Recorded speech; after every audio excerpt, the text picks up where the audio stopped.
Hey, g'day guys, welcome back to my channel. So basically today we're going to be doing a pear brandy. We're going to be running a pear distillation or pear brandy. I started out with about 4 kilos of pears. I skinned them and I took the seeds out because you don't want the seeds in there because the seeds can actually taint the flavour. So I've taken that out, skinned them, I have chucked them aside. Then I've taken about 3 kg of sugar, diluted that in my distilled water. I took that into the fermentation bucket, put my pears in there. That's the first one we're doing, so we're just going to wing. So I'm actually quite excited for what's going to come out. So all right, let's get into it and give it a run. It's smelling real good in there. So that's what the mash looks like. The light's probably not the best, but that's what the mash looks like. I'll show you what it looks like once it's in there. So yeah, quite excited for this one. So yeah, let's see how we go. So that's how we started out at 1.075 and ended up with 1.010. So not a high alcohol content or high ABV, but like I say, first run we're doing, first official run we're doing. So yeah, we'll see how we go, and then we'll tweak it and just see how we go. Right, so basically there is our fermented mash that's in there. That is the pear mash. I'm just straining that because you've got to make sure you don't have bits in there. I'm going to fish those ones out that are there and make sure they're out, and then we're going to take that and run that. Now you'll see it's not full all the way because you want to have a little bit of what they call headroom for if this foams up. You don't want that to go through your actual fermentation or your distilling vessel. Righto, so basically there we've got our pear mash or our fermented mash in the distilling vessel or distillation vessel, as you wish. So we're going to get that onto there and then start setting that up. Now generally what I do is start running this at about 2000 to heat it up, but then I gradually set it down. I'll show you that once I get stuck in with that. We'll heat it up, get the mash up to about 55 degrees, and then put the lid on, which I use my little arbitrary clamps for. It's not the prettiest when it's together, but it seems to work. I mean, we can always perfect it as we go, but yeah. Righto, so we set it about 1.8 there. Vessel's getting nice and hot. We're up to 50 degrees on top there, and you can see the gauge is lifting a little just from the heat that gets in there. I've switched the water on, so this is actually nice and cool now. So we've got water in on top, like I said earlier, running down there, plumbed a couple of hoses in there, and then out.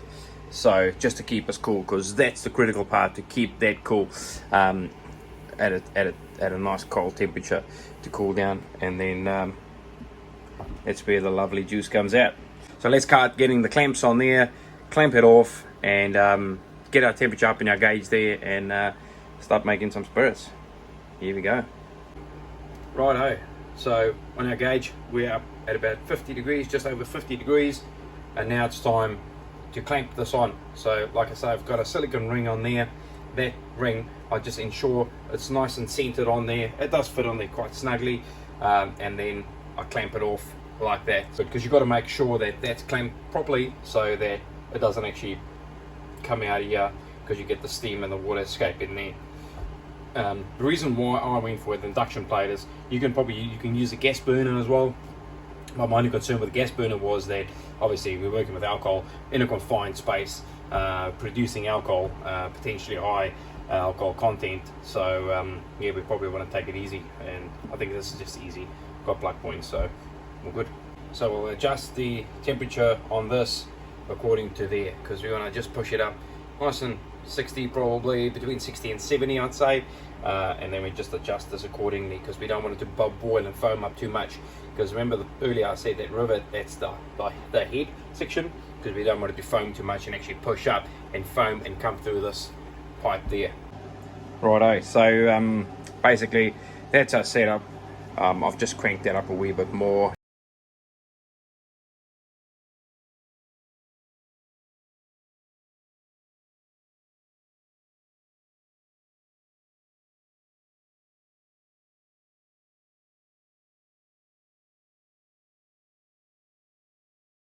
So we're creeping closer to 60 there, and we've got the first little drips coming out, so encouraging.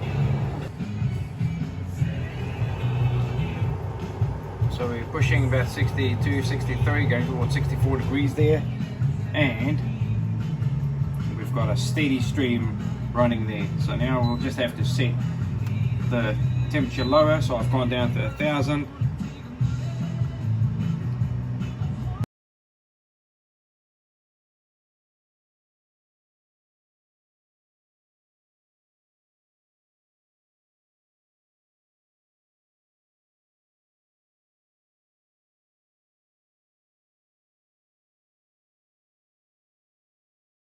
So there's our first bottle there, and I'll tell you something, I like it.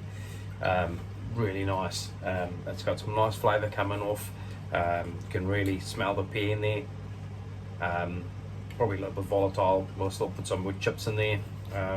But as far as flavour is concerned, I'm impressed by that. And like I say, as a first run, not bad. We're running about 70, just shy of 70. So we're just playing around with the heats a little bit to get it, because every stall, everyone's stall is different. You know, it's made differently, it reacts differently, so you've got to find the sweet spot. So we'll eventually tune it in. With the last one, I've got a little bit in this bottle that I've just put in there, and it's starting to have like a bit of an off flavour. Now, generally when you do these kind of runs, you'll have your sweet spot. You'll have your 4 shots, which you discard.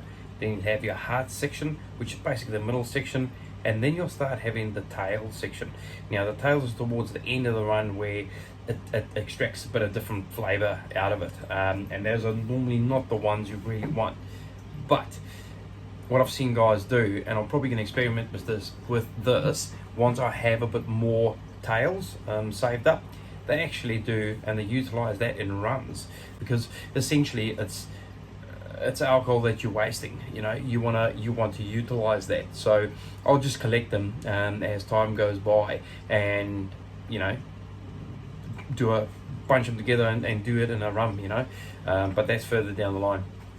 So I'm basically going to stop it at the 2 bottles. So I'm happy with 2.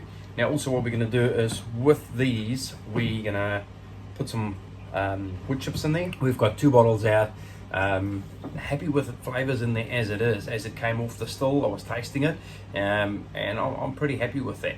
So like I say, just going to let this last bit of alcohol boil off the tail section. The gauge is actually reading up towards 80 now, and the higher it goes, obviously it'll extract that. So and then the alcohol is basically depleted. So just as well, I've just marked this bottle as a 1 and a 2. I'm probably just gonna mix them together and just, you know, age them and see how they come out. If as time goes by and we progress, you know, maybe we'll get into that. Maybe we'll get those little containers and start doing that, you know, start experimenting. But for now, I'm happy with extracting 2 bottles, and we're running, the one was about 58% and the other one ran about 43%, because obviously as you do these runs, most of the alcohol, the highest percentage would come out first, and then obviously run down towards the end and drop down to about, you know, 30%, 20%, whatever the case may be. So I'm curious to see what the alcohol content is in the 3rd one. So I'll chuck in the bottle and just measure that. But like I say, don't want to chuck it away.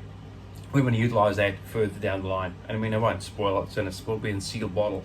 So yeah, so fun and games on a Friday night. Yeah, looking good. So for now, I think just going to get that done, pack up. So anyway, thanks for watching. Catch ya.